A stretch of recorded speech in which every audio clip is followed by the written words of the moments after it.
October 2015. Palo Alto, California. Behind bulletproof glass and media charm, she rehearsed her story one more time.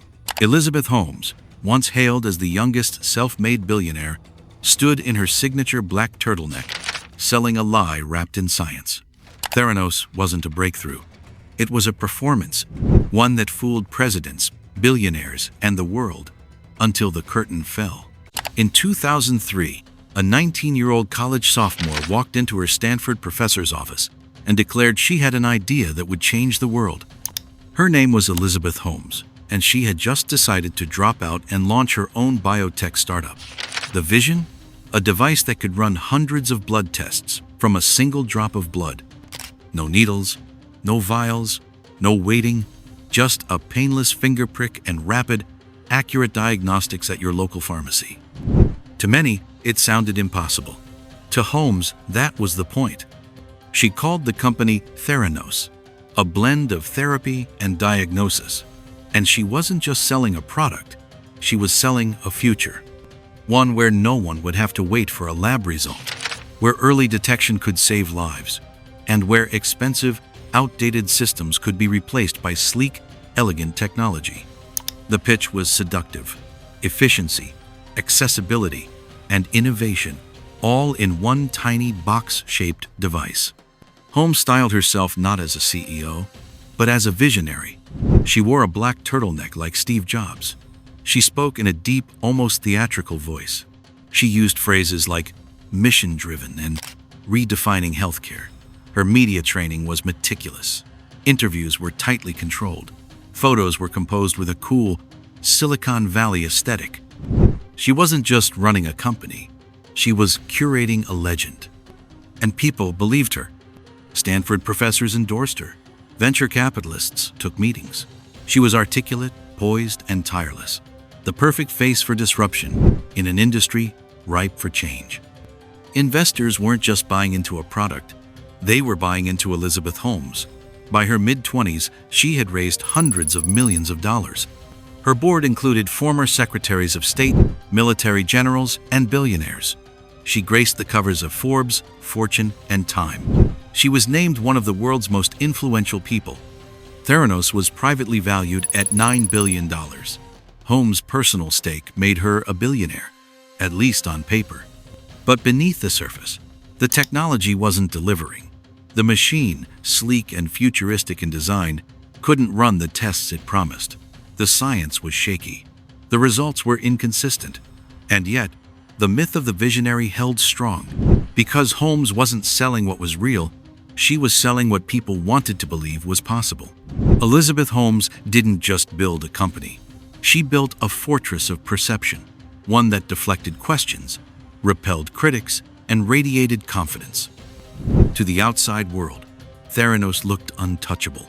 It had a $9 billion valuation, a star-studded board of directors, and a CEO hailed as the next Steve Jobs. Holmes attracted some of the most powerful names in business and politics. Rupert Murdoch invested over $100 million. Betsy DeVos, Larry Ellison, Henry Kissinger, and even former Secretary of Defense James Mattis joined the board. What most of them had in common: almost none had experience in medicine, diagnostics, or biotech. And that was by design. Holmes carefully cultivated an aura of secrecy. She claimed the technology was too valuable, too proprietary to reveal, even to investors and partners. She insisted Theranos had solved problems no one else in the industry had cracked. Patents were filed, demos were given, and media stories flooded the press. Yet no one was allowed to see inside the machine. When questions did arise, Holmes deflected. Her favorite answer was, "We're working on it." When reporters pressed for clinical data, they were told to wait. When scientists asked about validation studies, they were brushed off. And when insiders started to speak up, employees who noticed the technology wasn't working, who saw test results wildly fluctuating, the response was swift and brutal. Theranos had one of the most aggressive legal teams in Silicon Valley. Whistleblowers were forced to sign restrictive non-disclosure agreements. Surveillance was common. People who questioned the science were marginalized, fired, or labeled as disloyal. One employee later testified that Theranos tried to destroy anyone who challenged the narrative. Even the company's demos were fake. During investor tours, the Edison machines weren't actually running tests. Samples were secretly sent to traditional analyzers in the lab, and the results were manually entered to appear instant. In one now infamous case, a journalist watched a flawless demo only to find out later the sample never went through the machine at all. But none of that mattered, because the illusion was intact. Theranos wasn't just a startup, it was a cultural moment. It was featured in lifestyle magazines. Holmes appeared on stage with world leaders. She was the face of changing everything. Holmes understood something crucial. In Silicon Valley, the story matters more than the product. Vision sells. Confidence raises money. And if you can delay the truth long enough, maybe, just maybe, the science will catch up to the hype. It didn't, but for years, Holmes made sure the world never noticed. No long waits. Just fast, accurate results from a sleek, toaster-sized machine named Edison. But behind the curtain, Edison didn't work. And it never had. From the earliest prototypes, engineers and lab scientists struggled with accuracy, consistency, and reliability. Blood samples clotted too quickly. Results varied wildly from one test to another. The machine frequently broke down or delivered error messages. In some cases, it couldn't even process enough blood to complete the tests. And the more Theranos tried to shrink traditional diagnostics into a compact machine, the more everything broke down, chemically, mechanically, and medically. Still, Holmes pushed forward. Rather than delay launches or revise expectations, the company began secretly outsourcing. When real patients came to Walgreens for Theranos tests, expecting high-tech innovation, their blood was often drawn using traditional methods and then sent to hidden commercial analyzers in a separate lab. To the outside world, Theranos appeared to be operating its revolutionary technology. Inside, it was business as usual, dressed up as disruption. The consequences were severe. Test results were dangerously inaccurate. In some cases, patients were told they had tested positive for life-threatening conditions like cancer or HIV, only to later find out the result was completely wrong. Others were falsely reassured they were fine when they weren't. One woman was told she had miscarried based on Theranos results. She hadn't. Another patient was nearly misdiagnosed with prostate cancer. The errors weren't rare, they were constant. Theranos employees knew this. In internal documents, error rates were recorded at levels that would have shut down any legitimate clinical lab. Data was cherry-picked. Validation studies were manipulated. In some cases, results were completely fabricated just to meet deadlines or impress investors. But the real tragedy wasn't just that the machine failed, it's that the patients didn't know. Doctors trusted Theranos branding. Patients believed the Walgreens endorsement. No one outside the company suspected that the foundation of it all, the science, was broken from the start. And through it all, Elizabeth Holmes continued to speak at conferences, give interviews, and reassure investors that the technology worked. She repeated the same lines: "We can run hundreds of tests from a drop of blood. We're changing healthcare as we know it. The data speaks for itself." But the data didn't exist. Or worse, it was buried, rewritten, or erased. At the core of Theranos was not just a failed machine, but a deliberate silence, a refusal to slow down, a fear of admitting the truth. The science wasn't revolutionary, it was fiction. And by the time the truth began to surface, patients had already been hurt, and trust had already been shattered. For years, Elizabeth Holmes controlled the narrative, but inside the walls of Theranos, the cracks were already forming, and they were growing harder to hide. Employees had questions. Engineers couldn't replicate results. Lab techs raised concerns about inconsistent data, faulty equipment, and questionable testing protocols. Some quietly left. Others were pushed out, and a few, despite the risks, chose to speak up. One of the first was Tyler Schultz, a young Stanford biology graduate and the grandson of Theranos board member and former Secretary of State, George Schultz. Tyler had joined Theranos believing in the mission. But what he saw inside the lab deeply disturbed him. Tests were unreliable. Protocols were being bypassed. Results were being cherry-picked to meet expectations. When he raised concerns internally, he was ignored. When he escalated them, he was threatened. So he went outside the company. Another whistleblower, Erica Chung, a former lab associate, also broke ranks. She described a lab culture where scientific standards were ignored, data was manipulated, and errors were covered up rather than addressed. She said it felt like working in a house of cards, constantly being told to push forward, regardless of whether the science held up. These voices, still in their 20s, were going up against billion-dollar lawyers and one of the most media-protected CEOs in America. Theranos responded with intimidation. Private investigators followed whistleblowers. Legal threats came fast and heavy. Tyler Schultz was even pressured by his own grandfather to recant. Their family nearly broke apart, but Tyler didn't back down. And someone was listening. John Carreyrou, a veteran investigative reporter at the Wall Street Journal, began following the whispers. Using anonymous sources, leaked documents, and months of digging, he unraveled the truth Holmes had kept buried. In October 2015, Carreyrou published a front-page exposé. Theranos' machines didn't work. The test results were unreliable, and the company had been lying to investors, partners, and the public for years. The fallout was immediate. Partners began to ask questions. Walgreens suspended its testing program. The FDA and Centers for Medicare and Medicaid Services launched investigations. The myth of Holmes as Silicon Valley's next visionary began to collapse under the weight of facts.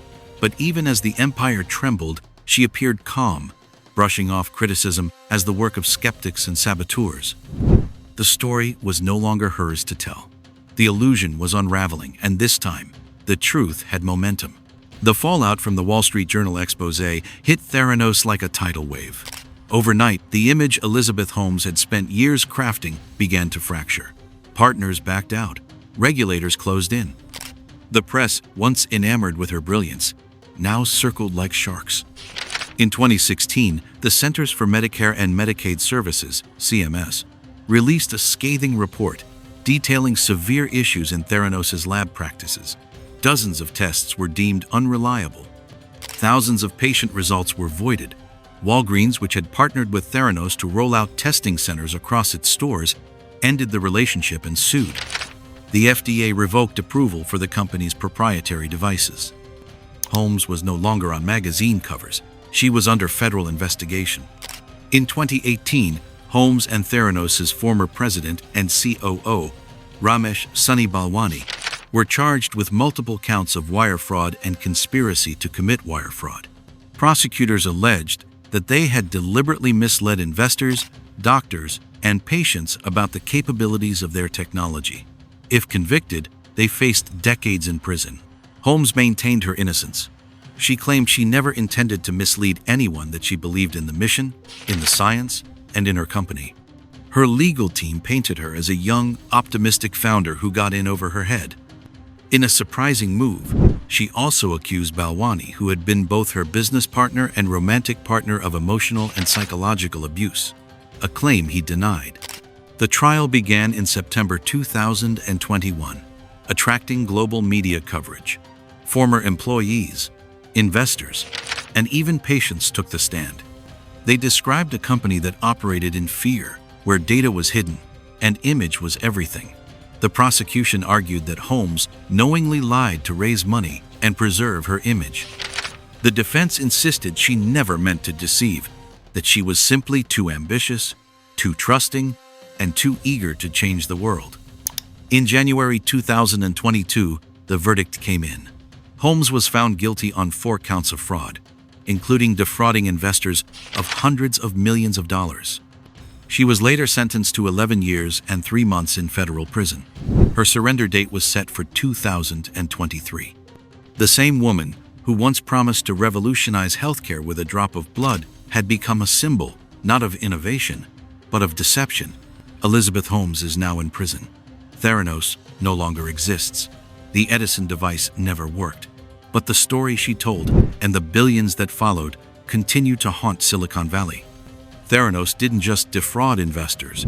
It undermined public trust in science, medicine, and innovation. It revealed how image could override evidence, and how the right narrative repeated enough times by the right person could bypass every gatekeeper. The warning signs were there all along: the secrecy, the lack of peer-reviewed studies, the resistance to third-party validation. But the myth of the visionary founder was stronger than due diligence. Investors didn't ask hard questions because they didn't want complicated answers. Partners rushed to join because they didn't want to be left behind. Holmes didn't just exploit a loophole in biotech, she exploited a belief system. The belief that charisma equals competence, that confidence equals truth, that disruption always justifies the risk. And she did it with precision. Her voice, her uniform, her poise, every element of her public persona was a calculated performance. It worked until it didn't. The consequences were real. Patients received false results. Doctors made decisions based on faulty data. Careers were destroyed. Whistleblowers faced harassment. Families were divided. And a generation of women in tech watched as one of the most visible female founders in history collapsed under the weight of her own fabrication. Even today, Elizabeth Holmes is a symbol, not just of fraud, but of how easily the system can be manipulated when story is allowed to overpower substance.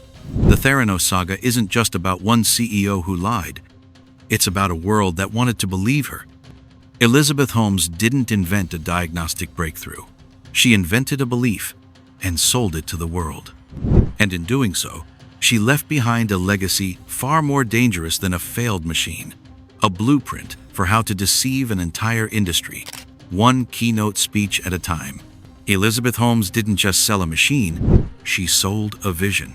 One so powerful that it overrode reason, ignored evidence, and swept up some of the smartest and most powerful people in the world. Investors, scientists, doctors, journalists, even patients suspended their skepticism in exchange for belief. And that's the most dangerous kind of lie. Not the one that hides in shadows, but the one that shines on stage. Theranos was never just a story about healthcare. It was a story about the systems we trust, the stories we elevate, and the blind spots we allow when ambition dresses up as innovation. Holmes didn't crash the system. She played it exactly as it was built. And for a while, it worked. If you want to keep uncovering stories like this, stories about the people who fooled the world and the institutions that let them, then like, subscribe, and turn on notifications. It helps more than you know, because somewhere right now, another story just like this is unfolding. And this time, it might not take a decade to unravel.